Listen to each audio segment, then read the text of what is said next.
Hi friends, welcome to a true food kitchen. మీ ఎలా ఉన్నారు?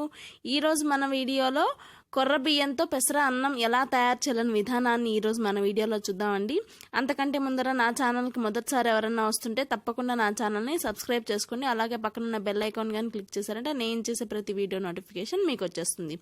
సో ఇలాంటి కొర్రలు ఈ మిల్లెట్స్తో ఏమేమి వంటకాలు చేసుకోవచ్చు అనేది చాలా చూపించున్నాను. సో ఇదొక డిఫరెంట్ ఐటమ్ అండి. సో దీనికి ఏమేమి పదార్థాలు కావాలనేది చూద్దామా మరి. సో ఈ పెసరన్నానికి కావాల్సిన పదార్థాలు ఏంటంటే, సో ముందుగా ఒక 3 గంటలు నానబెట్టుకున్న కొర్ర బియ్యము, అలాగే కొద్దిగా పెసరపప్పు, శుభ్రంగా కడిగిన పెసరపప్పు తీసుకొని సో ఈ నీళ్ళన్నీ వంచేసేసుకోవాలి. సో నేను ఇలాంటి సత్గిన్నెలు మాత్రమే వాడుతుంటే, కొద్దిగా అడుగు మందంగా ఉన్న గిన్నెలు ఏమన్నా తీసుకోవచ్చు అనమాట. సో దీంట్లో నేను కొర్ర బియ్యము, అలాగే ఈ పెసరపప్పు, శుభ్రంగా కడిగిన పెసరపప్పు 2 శుభ్రంగా కడుక్కొని సో ఇక్కడ 2.5 గ్లాసు వాటర్ పోసుకుంటున్నానండి. వాటర్ పోసుకొని కుక్కర్లో పెట్టేసేసుకున్నామంటే కుక్కర్లో ఒక 5 విజిల్స్ వచ్చేంత వరకు మనం కుక్కర్లో పెట్టేసేసుకోవాలి. ఇక్కడ నేను కుక్కర్లో కొద్దిగా అడుగున నీళ్లు పోసుకొని కుక్కర్లో కొద్దిగా చిన్న గ్లాస్ సరిపోతుందండి. పైన ఒక మూత పెట్టామంటే ఆ విజిల్కి ఏమంటకుండా ఉంటాయి అన్నమాట. సో ఒక 5 విజిల్స్ రంపించామంటే 4 to 5 విజిల్స్ రంపించామంటే చాలా చక్కగా మనకి మెత్తగా ఉడికిపోతుంది అనమాట. చూస్తున్నారు కదా, విజిల్స్ కానీ వచ్చేసేస్తున్నాయి. సో మన విజిల్స్ వచ్చేసిన తర్వాత మనం కుక్కర్ని పక్కన పెట్టేసేసుకొని కొద్దిగా మనం ఒక ప్యాన్ పెట్టుకొని దాంట్లో ఆయిల్ వేసుకోవాలి. ఆయిల్ కొద్దిగా నెయ్యి కానీ వేసుకున్నామంటే చాలా టేస్టీగా ఉంటుంది. సో దీంట్లోనే కొద్దిగా ఆయిల్ వేడెక్కాక మన ఆవాలు, జీలకర్ర, అలాగే మినపప్పు కానీ వేసుకొని చక్కగా అవి చిటపట్లాడాలి. సో కొద్దిగా జీడిపప్పు పలుకులు కానీ వేస్తున్నాను.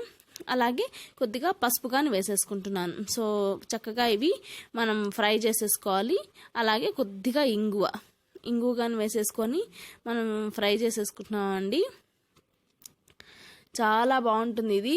సో రెగ్యులర్గా మనం దోశ టిఫిన్ కాకుండా ఇలాంటివి కానీ చేసుకుంటూ ఉంటే ఇంకా బాగా అందరూ ఇష్టంగా తింటారు.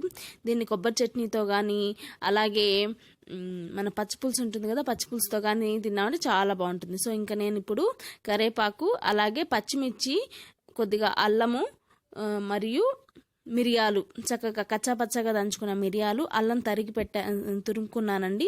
సో తురుముకున్న అల్లం వేసేసుకొని చక్కగా అవి కానీ ఫ్రై చేసేసుకున్నాను. మనం ముందుగా ఉడకబెట్టుకున్న ఈ కొర్ర పెసరన్నాన్ని ఉడికిపోయి ఉంటుంది కదండి, ఆ ఉడికిపోయిన పెసరన్నాన్ని వేసేసుకొని సో కొద్దిగా ఉప్పు కానీ వేసేసుకొని చక్కగా మంచిగా కలిపేసేసుకుంటున్నానండి. ఈ ఏవైతే మన అల్లము, పచ్చిమిరపకాయలు, ఈ మిరియాలు, మనం వేసుకున్న ఈ నెయ్యి పోపు మొత్తం చక్కగా మనం కలిపేసేసుకున్నాం అనుకోండి, చాలా బాగుంటుంది అన్నమాట. ఇది మంచి బలవర్ధకమైన వంట కానీ అండి. మనం మార్నింగ్ టిఫిన్ కింద కానీ తీసుకోవచ్చు, నైట్ టిఫిన్ తినేవాళ్ళు కానీ ఇది చక్కగా ఈ నైట్ టిఫిన్ కింద కానీ తీసుకోవచ్చు అనమాట. చాలా మంచి బలవర్ధకమైనది. సో కొర్రలతో దోశలు చేసుకోవచ్చు, పొంగల్ చేసుకోవచ్చు, సో ఇలాంటి పెసరన్నాలు చేసుకోవచ్చు అనమాట. చక్కగా బాగుంటుంది. మీరు ఇంట్లో ట్రై చేస్తారు కదా, ట్రై చేసి చక్కగా ఇలాంటి మెదుపుకుంటూ ఉండాలండి. లేకపోతే ఆ కొర్రలు బియ్యంగా ఉంటాయి కదా, సో మొత్తం కలవవు. సో ఇట్లా మనం కలుపుకున్నామంటే చాలా బాగుంటుంది అనమాట. సో ఫైనల్గా కొద్దిగా నెయ్యి వేస్తున్నాను అనమాట. సో అంతే అండి, మన కొర్ర బియ్యంతో పెసరన్నం రెడీ అయిపోయింది. సో మీరు ఇంట్లో ట్రై చేయండి. ట్రై చేసి ఎలా వచ్చిందనేది నా కామెంట్ సెక్షన్లో తెలియచేయండి. కొత్తగా ఎవరైనా చూస్తుంటే మాత్రం తప్పకుండా నా ఛానల్ని సబ్స్క్రైబ్ చేసుకోండి. చూస్తారు కదా ఎంత బాగుందో. సో ఇంకెందుకు ఆలస్యం, చేసేసుకోండి, మీరు ఇంట్లో చేసేసుకోండి. నా కామెంట్